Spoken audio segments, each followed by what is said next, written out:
વડોદરા મહાનગરપાલિકાના ward number 8 હેઠળ આવતા મધુનગરથી કરોડિયા અને બાજવા સુધીનો મુખ્ય માર્ગ હાલ અત્યંત જર્જરિત બની ગયો છે।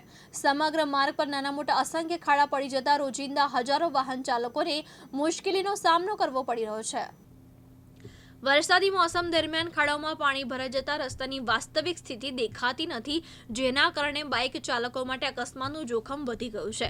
ભારે વાહનો પસાર થતા પાણીના છાંટા ઉડવા અને ટ્રાફિક ધીમા પડવાની સમસ્યા પણ સર્જાઈ રહી છે। સ્થાનિક રહીશોનું કહેવું છે કે લાંબા સમયથી રોડની હાલત ખરાબ હોવા છતાં હજુ સુધી તંત્ર દ્વારા અસરકારક સમારકામ કરવામાં આવ્યું નથી। અનેક રજૂઆત છતાં સમસ્યા કાયમી ઉકેલ લાવ્યો નથી। સ્થાનિકોએ વડોદરા મહાનગરપાલિકા સમક્ષ તાત્કાલિક રોડનું સમારકામ, ખાડા પૂરવા અને સમગ્ર માર્ગને નવો બનાવી સુરક્ષિત અવરજવર સુનિશ્ચિત કરવાની માંગ કરી છે।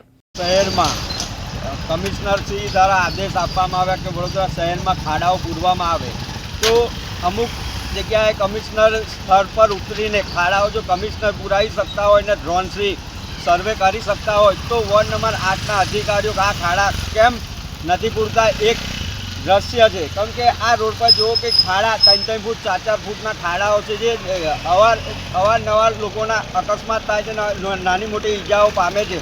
જે થોડાક જ દિવસ પહેલાં એક ખાડાના લીધે જે બાળકીએ જીવ ગુમાવવો પડ્યો હતો, તેવી આ વોર્ડ નંબર 8ના અધિકારીઓ તેવી રાહ જોઈ રહ્યા છે તેવું લાગી રહ્યું છે।